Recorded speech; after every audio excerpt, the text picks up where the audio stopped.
Welcome back to my channel. এখন বাজে হচ্ছে ঘড়িতে 9টা বাজতে 5। অভিষেক অ্যান্ড গুগু বেরিয়ে গেছে স্কুল অ্যান্ড অফিসের জন্য।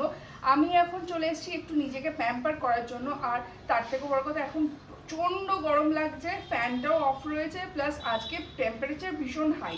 তো ঘেমে টেমে একাকার হয়ে গেছে অবস্থা, এখনও রান্না সেরকমভাবে বসাতে পারিনি। তার আগেই ভাবলাম নিজেকে একটুখানি প্যাম্পার করি, কি কারণ দেখতেই পাচ্ছ আমার হেয়ার লস হচ্ছে ভীষণ বাজেভাবে। পোস্ট প্রেগনেন্সি এটা হয়েই থাকে, আর আমার তো তাও মানে 2-3 বছর পর থেকে এটা শুরু হয়েছে। যাই হোক, এইটার জন্য নিজেকে একটুখানি দেখছি কি কি করা যায়।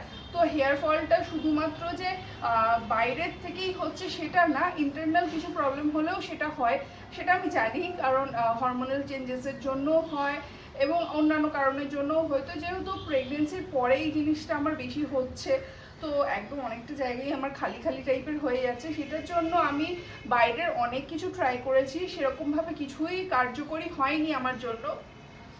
তো সেই জন্যই আমি এখন ভাবলাম যে আমি একটুখানি মানে আয়ুর্বেদা টাইপের কিছু জিনিস ট্রাই করি। আর আয়ুর্বেদার মধ্যে বেস্ট হচ্ছে হেয়ারের জন্য ভৃঙ্গরাজ। তো আমি একদম কাঁচা গাছ থেকে পাতা ছিঁড়ে এনে ওটাকে রস করেছি, রস করে এটা এখন আমার স্ক্যাল্পে অ্যাপ্লাই করি।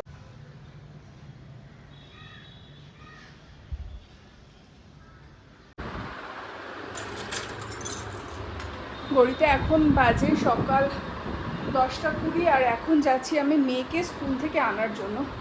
আজকে যাব একটা স্কুটারে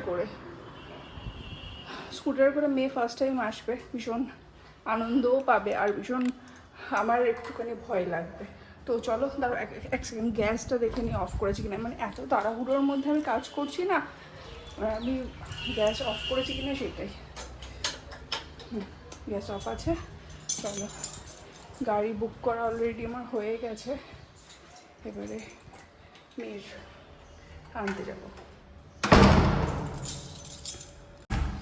এই জাস্ট মেয়েকে স্কুল থেকে নিয়ে আসলাম, আর এবার আমি আজকের টিফিনটাও চেক করব। কারণ আজকে ওকে দিয়েছিলাম হচ্ছে একটু প্যানকেক বানিয়ে দিয়েছিলাম, ওটস, বানানা অ্যান্ড চকলেটস দিয়ে। চকলেটস মানে ওই আর কি, কী বলো ওটাকে, কোকো পাউডার, ওই দিয়ে একটুখানি প্যানকেকের মতো করে দিয়েছে। দেখলাম হোয়াটসঅ্যাপে মেসেজ করেছে যে বেবিসদেরকে যেন হেলদি ফুডই দেওয়া হয়, তো সেই জন্য আমি তো নর্মালি ওকে হেলদি ফুডই দিই। তো আজকে দিয়েছিলাম প্যানকেক। অন্যান্য দিন অতটা খেয়ে আসে না, বাট আজকে আমাকে দেখতে হবে যে আজকে খেয়ে এসছে কিনা, কারণ আজকে ওর ফেভারিট দিয়েছিলাম। শোনো, তুমি কি তোমার ফিনিশ করেছো? টিফিন ফিনিশ করেছো পুরোটা? একটু আর নেই তো? Good girl. আর কি করেছো স্কুলে, কি হয়েছে বলে যাও। আর আমি ড্রয়িং করেছি, আর ম্যাম বলেছে আমাকে বলেছে সুন্দর ড্রয়িং করতে। ওরে বাবারে, ওয়াও,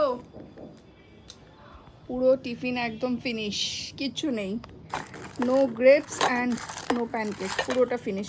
গুড গার্ল মামাই, পুরোটা ফিনিশ হয়ে গেছে তো। ওলে বাবালে, ওলে বাবালে, ওলে বাবালে, আমার সোজাটা। আবার আজকের একটুখানি কায়দা করেছি আমি, প্যানকেকটা একটুখানি হার্ট শেপ করেছি, তারপরে একটা বানি বানিয়ে দিয়েছি। তো ওইসব ইন্টারেস্টিং দেখেছে না, ওইসব দেখে আরও বেশি ভালো করে খেয়েছে। কুমড়োর দানা এগুলো, তো এগুলোকে আমি একটুখানি শুকিয়ে নিয়েছি, তারপরে এগুলো ভিতর থেকে সিডসগুলো বের করবো। বের করে এটা একটা বাটা হয়, বাট আমার তো এখন মানে অল্প কটা, আরও কিছু জমলে তখন ওটা দিয়ে একটা বাটা, চিংড়ি মাছ, নারকেল টারকেল দিয়ে, শুকনো লঙ্কা, পেঁয়াজ দিয়ে একটা বাটা হয়, যেটা খেতে খুবই ভালো হয়। কালকে যেরকম মেয়েকে একদম নর্মাল মাছ ভেজে দিয়েছিলাম, আজকে সেটা নর্মালি ভাজিনি, আজকে করেছি একটুখানি অন্যরকম, একটুখানি মশলা টশলা দিয়ে সেটাকে ম্যারিনেট করে ভেজে দিয়েছি। সিম্পল মাছ ভাজাটাকে একটু ইন্টারেস্টিং করার জন্য একটু ম্যারিনেট করে সেটাকে ভেজেছি। এটা আমার আর মেয়ের এখন দুপুরের, রাত্রেরটা ভাজবো। আর এখানটাতে রয়েছে পালং শাক, আলু, চিংড়ি মাছ দিয়ে একটা তরকারি, মানে ওই শাক আর কি। আর এখানটাতে করেছি হচ্ছে ডাল।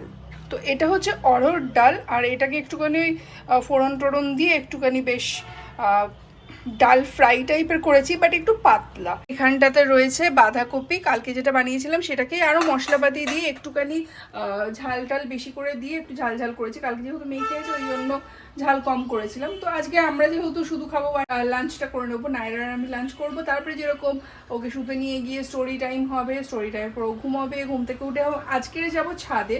তো নাইরাকেও আজকে তুমি ছাদে যেতে চাও? Yes or no? Yes or no? মুখ দিয়ে Yes. তাহলে নায়রাকেও আজকে ছাদে নিয়ে যেতে হবে। ও আজকে আমি নায়রার জন্য একটা তেল, যেরকম বললাম একটা হেয়ার অয়েল বানাবো, সেটাও বানাবো নায়রাকে ঘুম পাড়ানোর পরে, কারণ ওকে ঘুম থেকে ঘুম না পাড়িয়ে আমার এই কাজগুলো হবে না। তো চলো আগে নায়রার লাঞ্চ হবে, আমার লাঞ্চ হবে, তারপরে তোমাদের সাথে আবার দেখা। মেয়ের খাওয়া হয়ে গেছে, এখন আমি আমার লাঞ্চটা নিয়ে এই জাস্ট বসলাম। আজকে গরমটা এতটাই বেশি আর পেরে ওঠা যাচ্ছে না। সকালবেলা যখন মেয়েকে আনতে গেছিলাম তখনও প্রচণ্ড কষ্ট হচ্ছিল, গরমের মধ্যে রোদের মধ্যে ওকে নিয়ে ফিরছিলাম, ওরও খুব কষ্ট হচ্ছিল। প্লাস এখন ওকে খাইয়ে দিলাম, তারপরে আমি যেই খেতে বসলাম, আমাদের এই উইন্ডোটার না সামনে দিয়ে বেশ ঠান্ডা হাওয়া আসে, মানে ডাইনিং রুমের সামনে একটা বড় উইন্ডো আছে, সেটা দিয়ে ঠান্ডা হাওয়া আসে। কিন্তু এখন যেহেতু গরমটা প্রচণ্ডই বেশি আজকে, সেই জন্য হাওয়াটা ঠান্ডা আসছে না, পুরো যেন একটা গরম তাপ, একটা কি বলবো লু বয়ে যাওয়া টাইপের হয় না, ওরকম টাইপের হচ্ছে। ঠিক আমি খেতে বসেছি, আমার সামনেই উইন্ডোটা, উইন্ডোটার ভিউটা হচ্ছে এরকম আমাদের ঠিক সামনেই, ওই দূর থেকে ট্রেন যায় দেখা যায়, আর এখানে বসে আমরা খাই, এটা আমাদের ডাইনিং রুম। কিন্তু এতটাই গরম মনে হচ্ছে কতক্ষণে খাওয়া দাওয়া কমপ্লিট করে রুমে গিয়ে দরজা জানলা বন্ধ করে শোবো। এখানে খাচ্ছি আর আমার মেয়ে বসে আছে এখানে, মানে যতক্ষণ আমার খাওয়া হবে না এখানে থাকবে, তারপরে উঠে আমার সাথে যাবে। ওর খাওয়া হয়ে গেছে, ও গিয়ে বেডে শুতেই পারে, কিন্তু সে শোবে না, সে এখানেই বসে থাকবে মাম্মার জন্য। এখন বিকেল 5:30 বাজে, ছাদে এসছি জামা কাপড় তুলবো বলে। সকালবেলা মেলে দিয়ে গেছিলো অফিসে, মানে কিরম হাওয়া দিচ্ছে আমাকে দেখে নিশ্চয়ই বুঝতে পারছো। ছাদে এসছি জামা কাপড় তুলবো বলে, এসে দেখছি এই অবস্থা।